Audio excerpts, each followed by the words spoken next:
Hello everyone, I welcome you all in this course Introduction to Sequence Stratigraphy, and in continuation to our last lecture which was on the sea level changes, we will continue our discussion on the same topic, the sea level changes.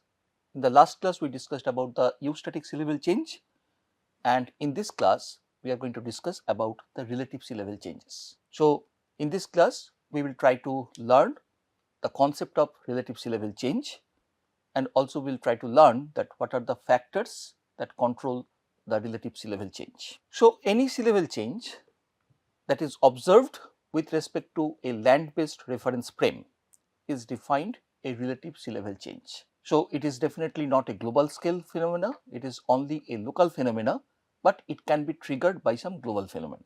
So, the interplay of eustatic changes and other processes triggers the relative sea level changes. So, eustatic sea level rise may cause a rise in the relative sea level, eustatic sea level fall can lead to a fall in the relative sea level.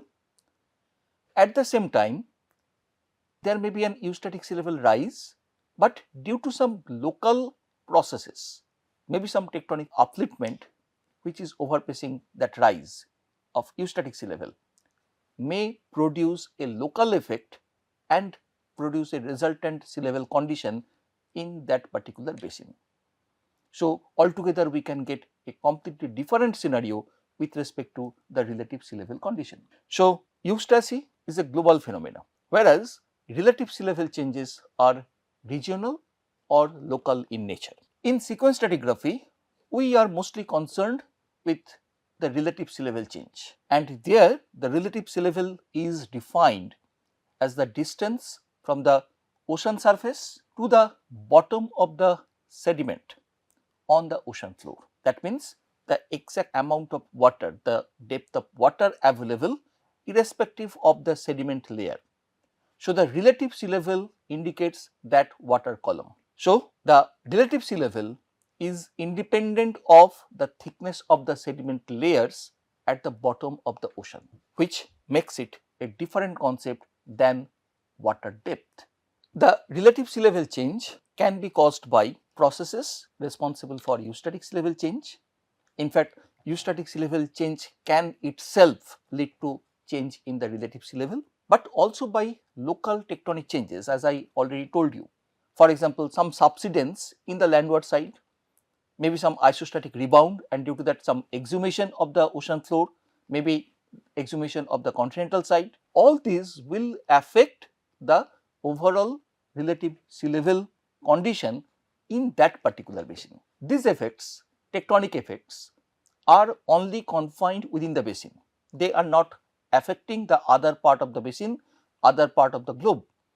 So, they will have their effect on the sea level within that particular basin itself. That is why these are called as relative sea level. So, when we talk about the relative sea level, we consider the changes in the mean sea level, that is the sea level averaged over a sufficient period of time. And why we consider the mean sea level? Because we can remove the fluctuations associated with surface waves, fluctuations associated with daily tides. As we know that during tides we can get fluctuations in terms of several meters during high tide and low tide, and also we can avoid the fluctuations related to storm surge events, because during storms, cyclones, water level may rise significantly. But these are all very local, very small phase events, and they can be averaged out when we consider a significant or sufficient amount of time. So, we consider the mean sea level, which actually considers all these fluctuations over a sufficient amount of time.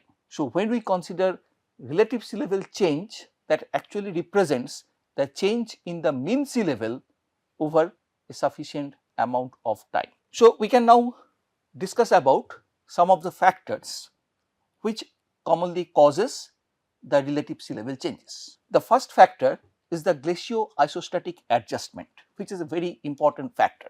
For example, in one part of the crust, we can have some glacier body.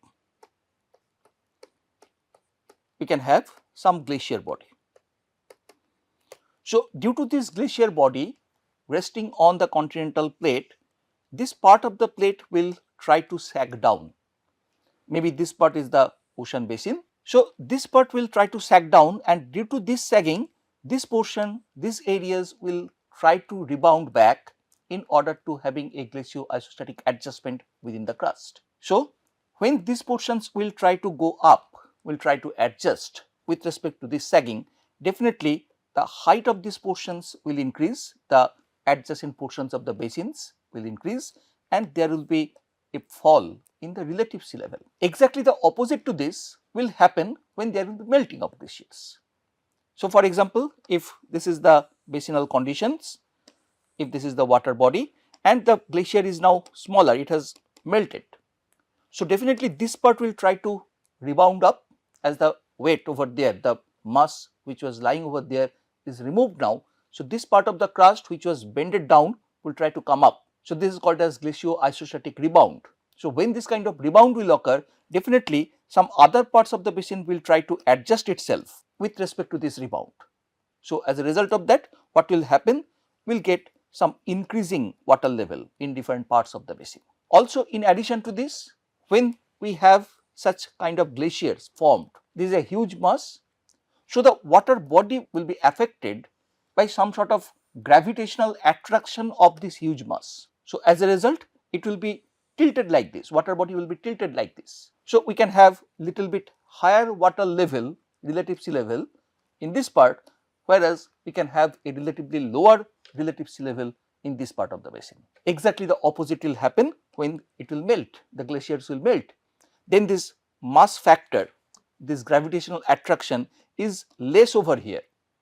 So, definitely in some other part of the basin where some other rock bodies are there, maybe the land mass is there, with respect to that the water body will face the gravitational attraction, and this can be the new water body. So, in this part we can have a more rise of the relative sea level with respect to this part of the basin. So, glacio-isostatic adjustment and the gravitational attraction can have a direct as well as indirect effect in controlling the relative sea level condition in a particular basin. So, depending on whether glacier accumulation is going on, glaciation is going on or deglaciation is going on, we can have different effects of the glacio-isostatic adjustment, and accordingly the sea level will try to adjust. So, in some place we can have a falling relative sea level condition, in some place we can experience a rising sea level condition. The next factor is the tectonic deformation, the effect of tectonics within the basin in controlling the relative sea level change. So, let us consider one basin is there and then we have landmass and maybe some fault is there across this area. So, what we are considering here is the sea level, this is the sea level and this sea level is not changing, it is fixed, it is constant. Now, in this part, this fault may get reactivated, and due to that reactivation, this landmass is facing some subsidence. So, after some time, after this deformation part, this landmass comes down to this part. It is the new position of the landmass. If I draw some reference point over here, say we have a reference point over here at this point or maybe somewhere here. So, when the landmass is coming down due to this tectonic effect, what is happening? With respect to this reference point or this reference point, the relative sea level has increased, its level has risen up. Exactly the reverse will happen when we have the reverse tectonic process. That means, from this position, again if I try to draw it, so if this is the landmass and then through this fault effect or maybe due to some sudden breaking of the locking in period of during these fault movements, which commonly happens during earthquakes. So, maybe some lock in period was there and this landmass was locked in. So, the fault was inactive, and when that threshold energy is crossed, that energy will be released and will have an earthquake, and during that earthquake this landmass goes up. So, there is an exhumation. So, due to that exhumation, again considering the sea level as constant. So, with respect to this reference point, the relative sea level in that basin is decreasing. The relative sea level position is varying based on this position of the reference point on the land, which is changing its position due to some tectonic deformations. So, subsidence or exhumation due to tectonic deformations, due to tectonic changes in the landward side or maybe within the oceanic side can produce similar kind of effect, similar kind of changes in the relative sea level. Just think of the similar scenario. Maybe this is the landward side and this is the ocean basin, and due to some fault activity, some tectonic disturbances, this basin floor is going down. So, now with respect to this, if the water level is constant and if this is going down, so definitely there will be a change in the relative sea level position with respect to some reference point on the land. So, if we observe that from this reference point, definitely due to this subsidence of the ocean floor, there will be a fall in the relative sea level. Exactly the reverse will happen when the basin floor will exhume, will go up, and with respect to this reference point, we can experience that there is a rise in the relative sea level condition. The third one is the mantle dynamic topography. So, in case of mantle dynamic topography, as we already know that some sort of convection cycles are going on within the mantle. So, if I draw the crust like this, and this is the crust, and below this we have the mantle within the Earth's internal structure. So, this mantle part is always facing some sort of convection cycles. So, maybe somewhere just we can consider that there is a convection cycle like this, or somewhere here there may be a convection cycle like this. So, when we have convection cycles like this area will go down, its height will gradually go down, whereas when we have a convection cycle like this, materials will try to push up and this area will gradually rise up. And everywhere in almost all the areas within the mantle, this kind of alternate convection cycles are going on. So, if in one basin, say this was the original crust, and then under that within the mantle this kind of convection cycle starts, or maybe there was originally a basin part, maybe something like this, and the water level was there. This is the sea water in that basin which is constant. So, eustatic sea level is constant, there is no eustatic sea level change.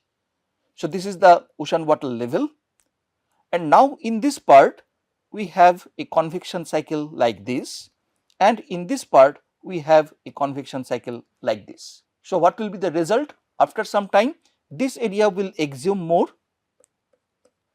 whereas this part will go down or sag more with respect to its earlier position. So, effectively what will happen? If I have the reference point here, so with respect to this definitely the relative sea level will rise. If I have the reference point here, with respect to this the sea level will fall. Normally we consider this with respect to some reference point over here, so definitely the relative sea level will fall. So, this is called as mantle dynamic topography, which can change or control the relative sea level position within a particular basin. The next one is the sediment compaction. This again can occur within basin where active sedimentation is going on. Say for example, we have a basinal condition like this is the water level. Now, at this particular water level, maybe we can have this much of sediments are deposited. So, these are all loose sediments where lot of pore spaces are available. So, as soon as this sediment layer is deposited, it will go through burial, it will go through compaction, lithification and diagenesis. So, when that compaction process goes on as part of diagenesis, the thickness of this particular unit will come down to this, maybe something like this, it will come down to this. So, with respect to this particular surface, definitely the depth of water will be changed. So, when this will occur, when the thickness of the sediment layer is going down, definitely the water level will also come down. So, there will be a fall in the relative sea level condition. So, sediment compaction can have a long term effect in controlling the relative sea level position or relative sea level condition. Similarly, we can have sediment redistribution. Say for example, in the marginal part of the basin, this is the water level and some sediments were accumulated here. Now, under some conditions, under some processes, these sediments are entirely removed and they are transported somewhere here in this part, maybe somewhere here. So, definitely the water level here in this part will be completely different in this area, and the water level in this area will be completely different with respect to the previous position or previous condition. So, sediment redistribution can again play a major role or important role in controlling the relative sea level position. Similarly, we can have karst isostasy. This is again a quite case specific. It cannot happen in every terrain, it cannot happen in all the basins, but commonly if it is a carbonate terrain, carbonate depositing basin, or maybe earlier there was a carbonate depositing condition where carbonate rocks are present and now that part is exhumed. So, then we get some subaerial erosions, subaerial weathering processes, and that can lead to some karst topography formed over there. Now, when this kind of karst topography is forming, it can produce some significant changes in the relative sea level condition. Say for example, in a basin scale, so this is the basin floor, and on that basin floor we have some carbonate sediments, maybe some carbonate rocks are present, and this is the water level in that basin. Now, within this carbonate part, some weathering is going on and some karst features are forming. So, when this kind of large scale karst features are forming within the rock body, definitely huge amount of mass is removed from here. So, if we consider that there is no eustatic sea level change, that means the water level is constant in that particular basin and this much of materials are removed. So, definitely the load which was present over here on this particular part of the crust is suddenly removed. And as we have already seen in case of glacio-isostatic adjustments, removal of that particular load will lead to an exhumation of the crust in this part. So, when the crust will try to exhume, there will be upliftment of this area, and with respect to a particular reference point on the landward side, we can expect that or we can experience that the relative sea level is going down. So, karst isostasy is another important factor, particularly in those areas where we have some old carbonate rocks present as the substrate. So, in those cases karst isostasy can lead to change in the relative sea level. Similarly, we can have volcanic isostasy. So, maybe within an ocean area, oceanic crust, where the water level was like this, where we are considering there is no eustatic sea level change, and due to some subaqueous volcanic processes, some hot magma lava is coming up and then it is erupting out and we are getting a volcano formed over here. Gradually this volcano takes its shape. So, when this volcano has formed, definitely this volcanic materials all accumulated over here, all stacked one above another, making a large mountain, volcanic mountain, will definitely produce a downward sagging effect due to isostatic adjustment. So, when this portion will face that kind of down sagging effect, that kind of isostatic adjustment, the adjacent areas will face isostatic rebound or isostatic upliftment. So, with respect to this part of the crust, this part of the basin, what you can expect, this depth is decreasing. With respect to this part, definitely the depth is changing. So, relative sea level changes, relative sea level condition can also be controlled by the volcanic isostasy. That means, the isostatic adjustment of the ocean crust in response to volcanisms, volcanic mountains formed within the oceans. And similarly, we can have some anthropogenic effect as well. So, many times we go through extraction of natural resources from sedimentary basins. For example, we extract petroleum, hydrocarbons, we extract water. So, maybe you have one basin and within that basin we have a sediment layer, maybe that is a sedimentary rock now, which contains some natural resources, maybe some hydrocarbon or maybe some groundwater. So, this groundwater or these hydrocarbons, they are present within the pore spaces within this particular host rock, and this is the present seawater level,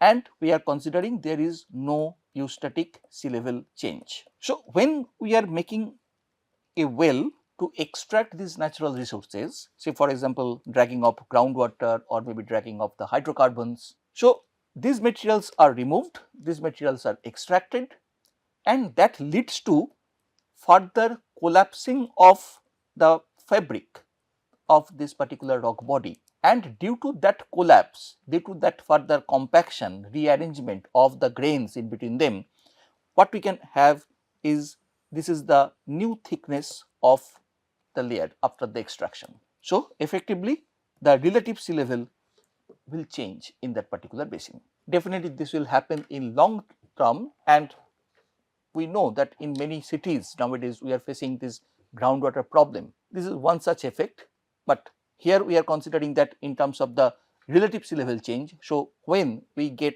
similar kind of dragging effect, extraction of the natural resources with some excess amount, then we can expect similar kind of effect in the relative sea level, and relative sea level condition will change in that particular basin. So, in this class we have tried to understand the concept of relative sea level.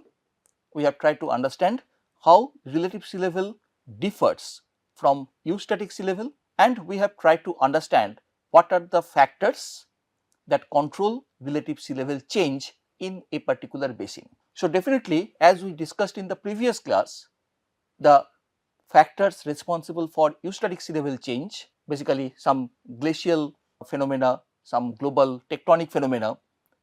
So, definitely they can have some indirect or direct effect on the relative sea level by changing the or controlling the eustatic sea level condition. But that eustatic sea level condition, either rise or fall, or maybe a constant eustatic sea level condition, may be overprinted or may be further controlled by local phenomena, local processes like those we have discussed in this particular class, like glacio-isostatic adjustment of the basin floor during glaciation or deglaciation, like the karst topography, like the sediment compaction, like the mantle dynamics, mantle convection cycles leading to some upwelling or downwelling of certain areas of the crust, extraction of natural wells, removal of the sediment load from one area to another area. So, these are the different reasons, different factors which can have some local scale effect, and that can control the relative sea level over the eustatic sea level in that particular basin. Also, we can have the effect of local tectonics in terms of subsidence or exhumation of the basin floor or the adjacent land areas, and that in turn can also control the relative sea level with respect to some reference point. We have to keep in mind that whenever we talk about the relative sea level, we determine that with respect to some reference point on the land, and accordingly we decide whether with respect to that reference point relative sea level is rising or relative sea level is falling. So, these are some of the references that you can further follow for detailed study on this particular aspect, and in the next class we will discuss about other aspects of relative sea level change and their effects on the overall accumulation of sedimentary successions. Thank you everybody.